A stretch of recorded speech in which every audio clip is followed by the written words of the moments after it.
Okay, good afternoon and welcome everyone. My name is Roy Magara. I'm an employment lawyer. I've got my own law firm called Magara Law, specializing indeed in employment law. And I am joined today by Ben Anderson, who's part of the St. James Place Group, and he'll talk about himself more in just a moment. Before we dive in, a couple of bits of housekeeping. Please do mute yourselves for now. Hopefully there'll be some time at the end for questions, but in the meantime, you're welcome to put your questions in live within the chat, and then we'll deal with them at the end. You are, again, welcome to have your cameras on or off. It's completely up to you, but please just mute yourselves throughout for now, please.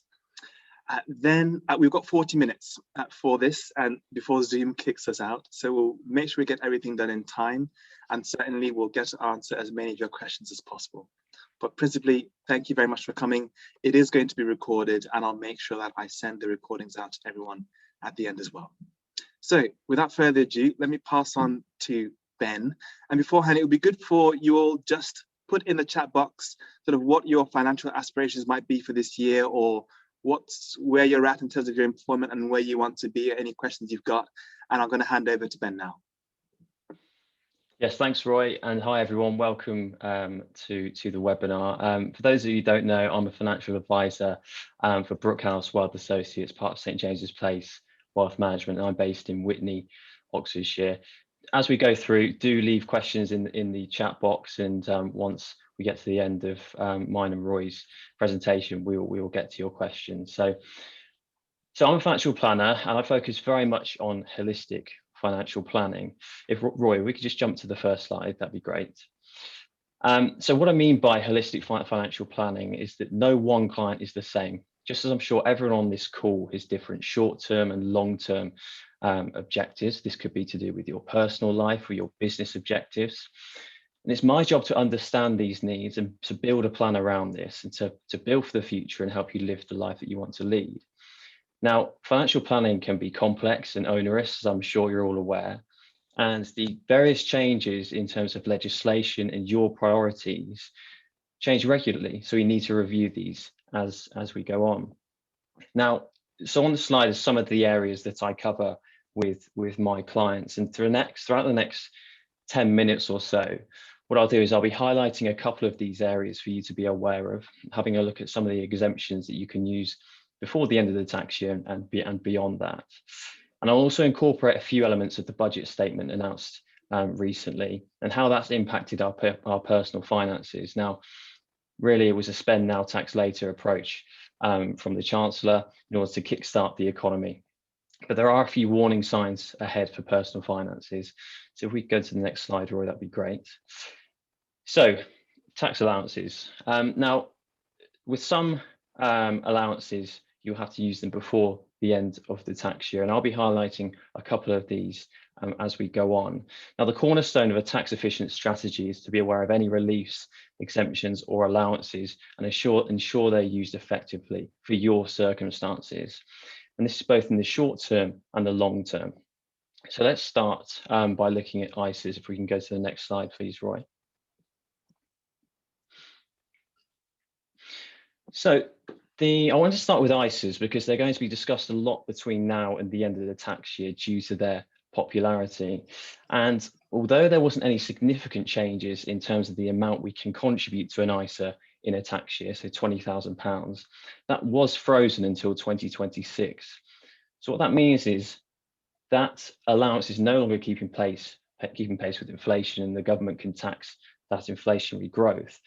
So my advice is quite simple. If you're a forward-thinking investor, use your allowances now before they're taken away. The UK is poised for the most significant period of economic change in a decade. So it's really important to plan sooner rather than later. So what I wanted to do briefly was just highlight the lifetime ISA. Backed by the government in 2017, this is an initiative that really is a fantastic opportunity for young graduates, first-time buyers to use, that I see a lot of who aren't aware of this allowance. So you put £4,000 in per tax year, benefit from tax-free growth and tax-free income, but also benefit from a 25% top-up to any money saved. Now, primarily, this is for those who haven't owned a house before and are looking to get onto the property ladder, but What it does offer is graduates and younger clients to take that first step in their financial planning journey, because often it is buying a property that is the first kind of main financial goal that they'll have. And within this wrapper, there's opportunities to invest in stocks and shares or cash. If we can just go on to the next slide, please, Roy. So how will you use your ISA allowance? Now, I'm sure many of you already have an ISA, either stocks and shares or a cash ISA. Perhaps you've even opened a lifetime ISA. Now, research has suggested that historically, since 1999, we've traditionally invested in cash ISAs, with 19% of us investing in stocks and shares and 81% of us in cash. But it's important to consider whether cash is the right place for your savings. I would argue that if it's for the short term, so within the next 5 years, then yes, it's in the right place for your savings. The problem comes when cash becomes part of your long-term investment strategy, and that's the reality for many cash ISA savers. So the reason why that is a problem is because obviously we've got historically low interest rates currently. Combine that with hopefully rising inflation in the future, you'll see the real spending power being eroded by inflation on your hard-earned savings. So what I want you to do is ask yourself 3 questions. Have you held savings in a cash ISA for more than 5 years? Do you know what rate of interest you're getting on your cash ISA savings? And when did you last review your cash ISA accounts? And once you've answered those questions, that will help you with this decision in terms of what is the right place for my ISA long-term savings? Is it stocks or shares, or is it cash? If we could jump to the next slide, please, Roy.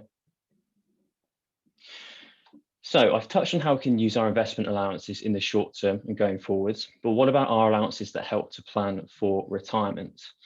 Now, for some of us, this may be long term. For others, this may be creeping up in the short term. Another area that for the majority of us wasn't too affected by the recent budget statement. However, as we'll see in a second, the generous pension tax relief that's on offer is very much on the government agendas to change. Now, longevity is often underestimated, not just in terms of how long we're going to live, but also in terms of how long we'll need our pension pots to provide an income for us in retirement. It's not going to get any better either, with improvements in pharmaceuticals, knowledge around healthy nutrition, and improvements in standard of living. Nearly 1/3 of children born today will live to age 100. So what we need to do is plan early, plan personally rather than rely on the state benefits, and use the allowances whilst we can. So if we can go to the next slide, please, Roy. So what I thought I'd do is I'd use an example of what £100 looks like invested into a pension for a basic, high rate and additional rate taxpayer. But let's start with the basics first. You can put up to £40,000 into your pension per annum. That could be for yourself or through your employer. You can go back to 3 previous tax years and carry forward any unused allowance. And you can contribute to a child's pension. So if you're a grandparent and you wanted to gift money out of your estate, reducing the amount liable to inheritance tax, you can gift money to your child for their future needs. Now, let's look at what £100 look like for a basic rate taxpayer. So as a basic rate taxpayer, you're earning under £50,000. Your £80 will get topped up by £20 to be invested into your pension. If you're a higher rate taxpayer, you'll pay £60 with a 40% uplift to get £100 into your pension. If you're an additional rate taxpayer, you'll benefit from 45% relief. So quite clearly, the instant return on your investment here is the key thing to note. At 20%, it's a good idea. At 40%, it's an even better idea. And as I said, this generous relief is very much on the government agendas to change, but it has been for years, so we're unsure when that might come. But pension planning and contributions to a pension are a really useful financial planning tool in terms of income tax. Let's say you've just crept over £50,000 worth of total income, so you're a higher rate taxpayer. If you make a pension contribution to bring your total gross income below £50,000, then you're going to be taxed at 20%. basic rate income tax, so saving in income tax there. Likewise, the same principle applies for if you're earning over £100,000. Once you start to earn over £100,000, you start to lose your first 12,500 tax-free personal allowance. Make a pension contribution, bring your income back down below £100,000, regain that £12,500 tax-free personal allowance. So a really useful financial planning tool there. One of the first steps you could take if you're on this call and you're employed and you wanted to start thinking about how to plan personally for your retirement is to get in touch with your employer, your HR team. I think we've got a few HR consultants on this call, and ask to what extent your employer will match your personal contributions. So if you put in 6%, would they put in 6%? It's a really good way of utilizing your employer, ramping up your pension contributions and building for the future. Because as I said earlier, what we don't want to do is leave it too late and rely on state benefits. So if we could go to the next slide, please, Roy.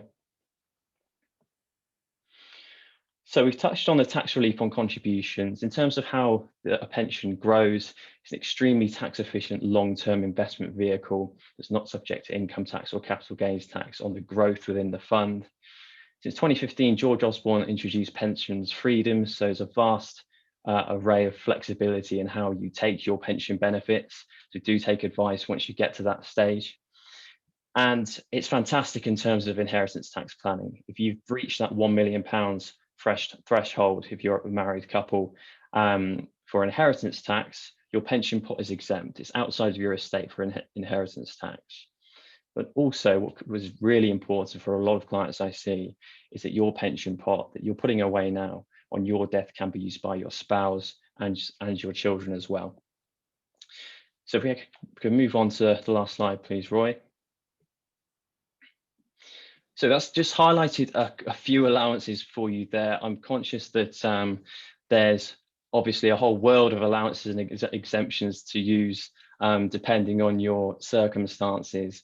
We've touched on ISAs and pensions. Now, obviously, we've got capital gains tax if you're looking to sell property or certain share portfolios.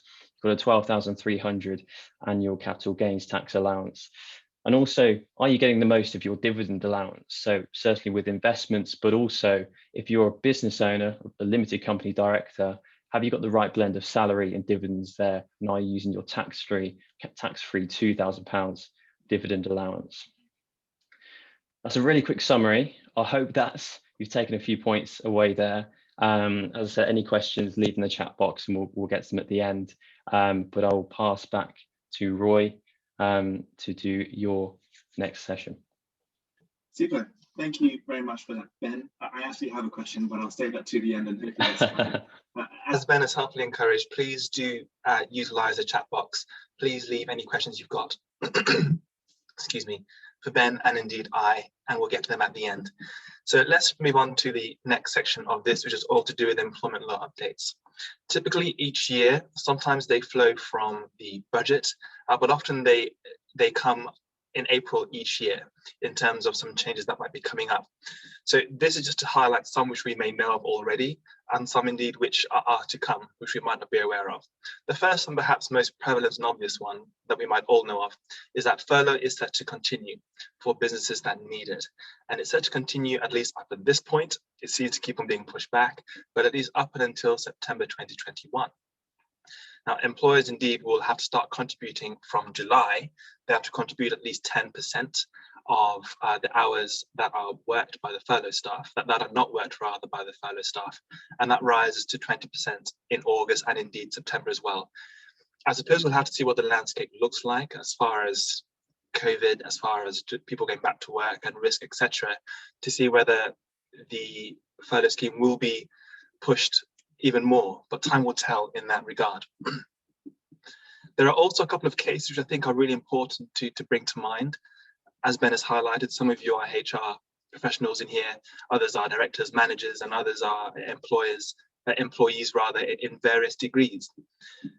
Some of you may know about the Uber case. It's been quite prevalent in terms of the media.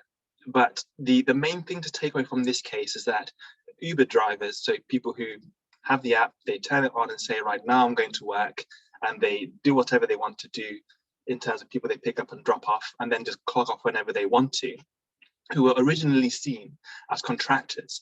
So the benefit, just to bring that into perspective for the company, is that they wouldn't have to pay things like holiday pay. Certainly, if they're not employees, then you haven't got to worry about things like sick leave, maternity pay, and so on and so forth, because as a contractor, you bear all of that liability on your own. However, it's gone all the way up to the Supreme Court, who in this instance had the final say. And the Supreme Court had ruled that the Uber workers individuals were indeed workers. And what that means in a practical sense for the company is quite the financial output, because now you've got to worry about things like holiday. As an example, you've got to be concerned about things like national minimum wage, where beforehand they didn't have to. So the ramifications can be quite wide depending on what the company structure is like.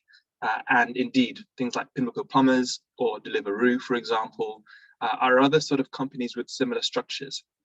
And this is something which businesses need to take into account.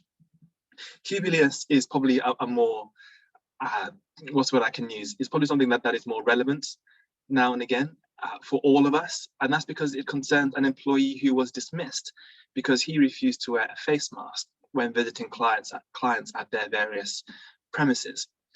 Now, his argument simply was that, well, I didn't want to for my own reasons. There didn't seem to be any sort of health reasons, for example. I'm not going to go down the conspiracy route, but for whatever reason, he didn't want to wear a face mask. The employer's point of view was quite simply that he was putting clients at risk, and it was also against their policies and procedures for him to do so. He argued that there were other ways that he could have been sanctioned, for example, a final warning or otherwise.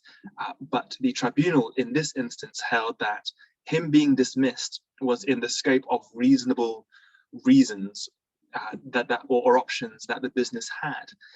And in particular, from the employer's point of view, things like PPE were a no-brainer in terms of maintaining good relationships and ensuring the health and safety of their fellow employees, colleagues, and indeed their clients too.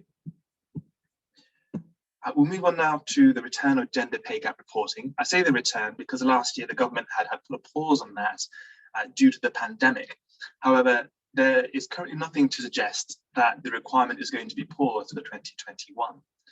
So that's principally for those organizations hiring 250 employees or more at the relevant snapshot date. That's the 30th of March 2020 for the public sector, so get your report in by the 29th of March. And for the private sector, that's the 5th of April 2020 being the snapshot date, so get your results in by the 4th of April if you're in the private sector.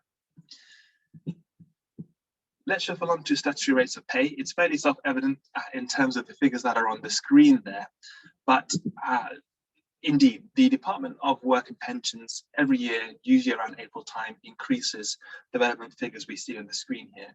So for statutory sick pay, we can see it's keeping moving up to £96.35, and statutory maternity, paternity, adoption, and shared parental pay, together with the maternity allowance, will be £151.97 per week.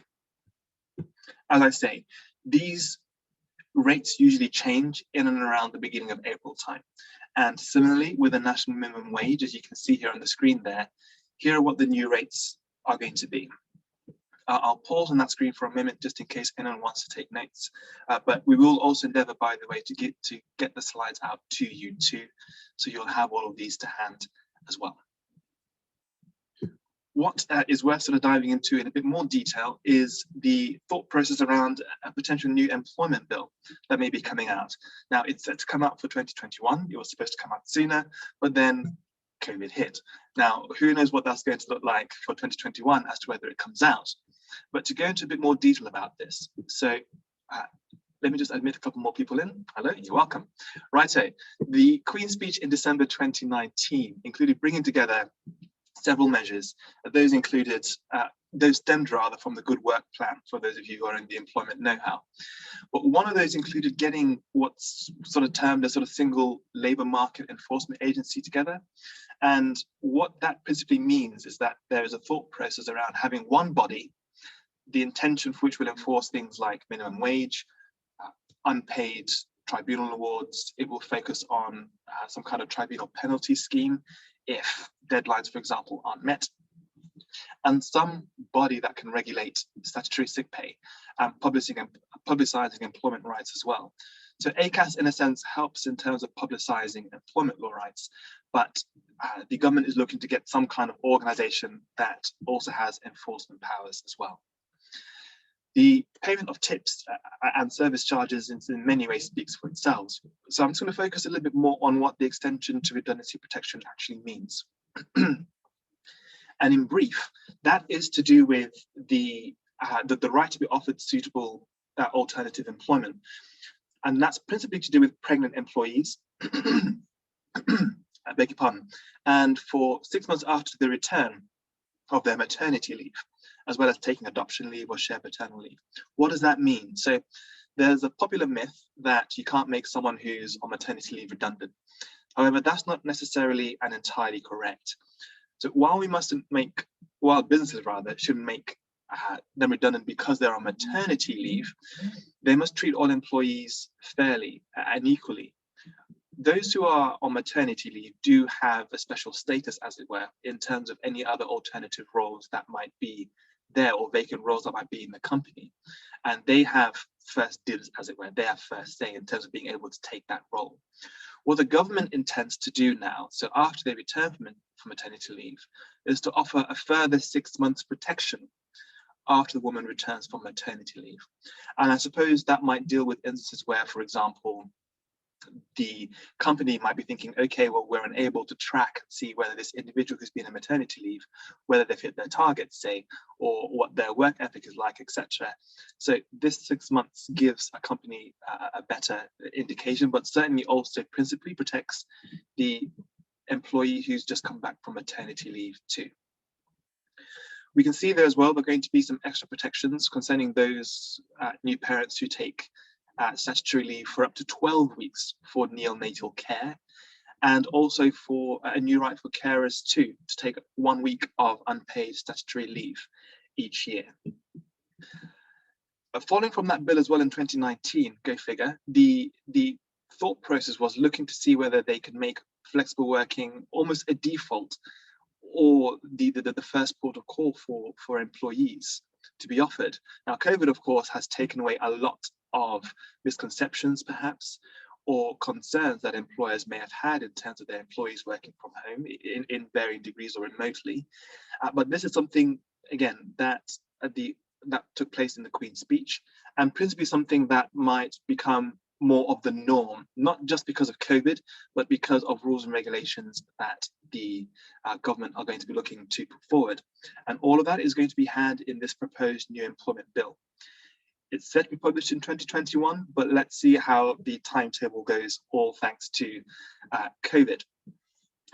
So that being said, that's the whistle stop tour in terms of your updates for employment law and for financial planning and advice. So thank you very much for that, Ben. I'm going to start off with a question, and then we can dive into the Q&A session. We've got about 10 minutes or so for that. So please continue to put your questions in the chat and we'll get to them. So Ben, one for you. You talked a lot about pensions, and I appreciate that everyone comes from different salaries and backgrounds, etc. But what to you as a financial advisor would you suggest is the ideal minimum that we all ought to be putting into our pensions? I think it comes down to, I think financial planning and financial services has a perception that if you can't use a financial advisor unless you're wealthy, which is completely false perception. I see a whole range of clients with a whole range of needs, and I think it comes down to affordability. It's quite simple. If you start to think about what type of income you'd need in retirement and how long you'll need it for, you can kind of work backwards from that. And I think the main thing is just to start contributing as soon as you can with these reliefs available. And then as you go on further in life, as your priorities change, you'll be able to allocate more of your surplus income towards your pension planning. So I'd say it's a difficult one to answer in terms of how much or the minimum. I wouldn't say there's a minimum. I say it depends entirely on your individual circumstances, and not to just rule yourself out automatically if you think, well, it's not worth me speaking to somebody, because they're never going to consider my monthly amount, worthwhile looking at. That's completely false, which needs to change. So that would be my answer to that question. Great, thank you, Ben. And one question we've got here says, this is for you, Ben. Do you heavily recommend investing elsewhere on top of your pension? So a lot of pension pots are going to be very small by contrast to working salaries on retirement. Yeah, okay. Yeah, thank you for that, Cameron. That's a great question. What I would say is, yes, I do recommend investing on top of your pension. Use your pension allowances. Certainly if you're a business owner, contributing to your pension from your as an employer is taking profits out of your business that are liable to corporation tax otherwise. So use those allowances, use your ISA allowances, and then obviously there's allowances I haven't touched on today beyond that.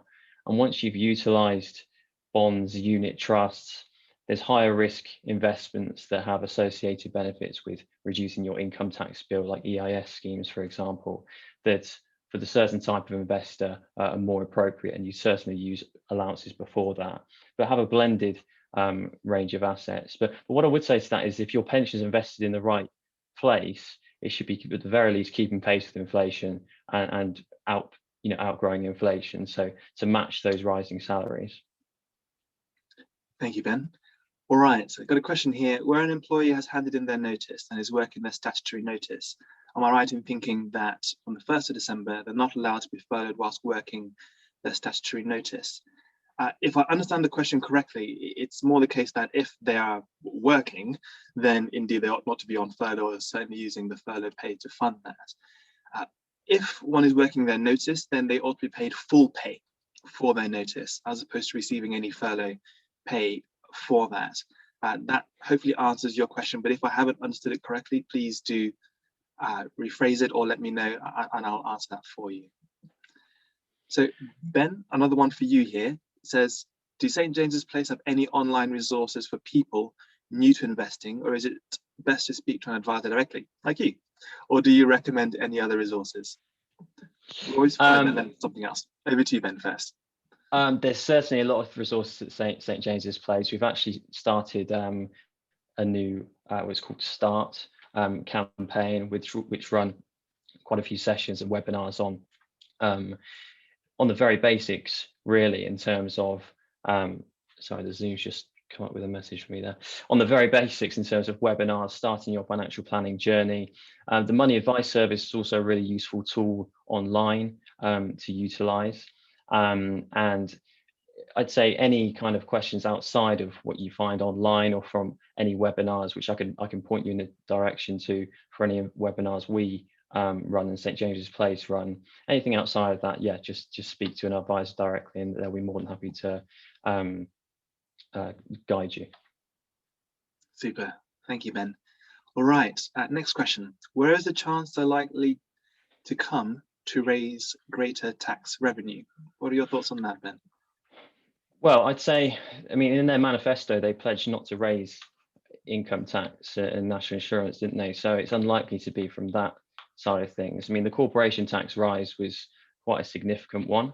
It's going to affect the larger businesses, obviously, rather than businesses of the smaller size, because to be taxed at a new corporation tax rate, profits are above 250,000.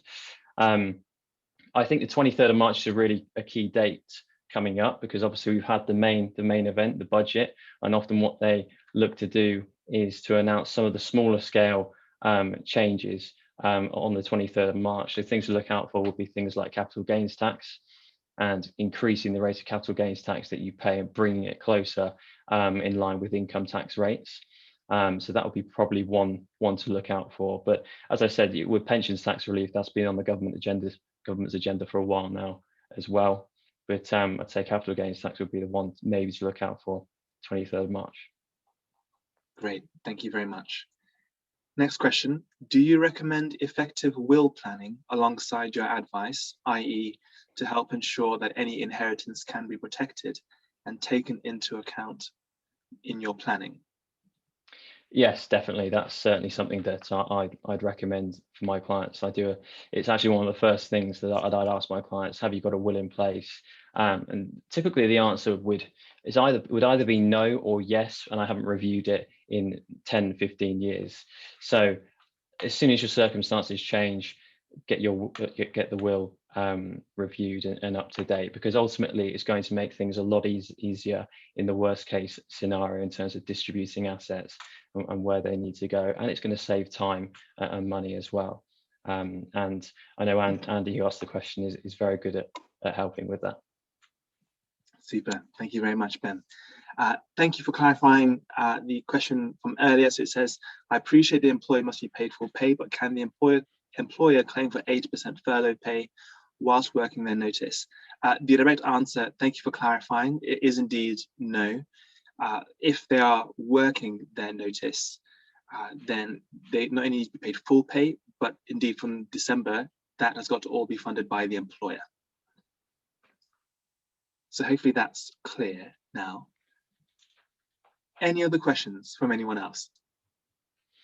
Question from me for you, Roy, would be, what do you foresee is kind of the main area you're going to be helping your clients with going forwards? Is it these recent changes in the bills that you've just outlined, or what changes do you see for you personally helping your clients? Sure. At the moment, believe it or not, a lot of queries I'm getting at the moment are with the prospect of a sort of no jab, no job. Okay. Phrase that's being pinned around. And we know, of course, that the vaccine is being rolled out, and it's good that people are hopefully going to be getting back into work properly soon. We're going to get some kind of normality soon. A number of queries, particularly from pregnant employees, have come in, or people who are thinking about having children, etc., have come in, because we know that the tests that were done and the sampling, etc., wasn't done necessarily on pregnant women. And so while there is some degree of most people aren't really too fussed if they're sort of young, healthy, or otherwise, and happy to just crack on with life. A number of pregnant employees have said, well, actually, I can't take ibuprofen, I can't eat this, I shouldn't be drinking that. Do we know whether there's any evidence or any tests that have been done that I can say, okay, I've got some kind of confidence in that? At the moment, the answer is no, that there isn't anything, at least medically, that I personally have seen to suggest that that there's anything to the contrary either way. But while employers are very much saying, okay, we can't draft it into the contracts, particularly in the healthcare sector, but we want to politely encourage our employees to take the vaccine, and that's fine. Employers need to be mindful of the fact that there may be employees, and I mentioned an example of pregnant employees, who may have, for their own reasons, genuine concerns, for example, as opposed to things linked to conspiracy theories or otherwise. So I'm getting a number of queries to do with that. From the employer point of view, it's making sure that they can restructure their business properly, as far as redundancies, for example, is concerned. But my remit is much more than that. It's, well, you're going to have people left within the business, and the morale might be low, work ethic, people taking on more work, etc. And it's about managing that properly, as well as making sure that whoever leaves in a way that takes care of their own circumstances as well. Got another question in here. Hopefully that answers your question, Ben. Thank you, Roy. Super. Roy, what do you think will have the biggest impact for employers and employees, especially post-COVID, in particular as people work from home? What more do you foresee as being key changes from that? Thank you for your question. Well, I suppose on the one hand, employers may have less to worry about in terms of things going wrong, because there isn't that kind of face-to-face contact now that we're all at home and the potential for things to go wrong live. But I suppose employers need to still be on it in terms of ensuring that their employees are keeping well at home. For example, ideally, all employees ought to have had a risk assessment done at home to make sure that their monitors are in the right place, that they've got the right seating, and they've got everything that they need. For one reason or another, they might not have been able to do that.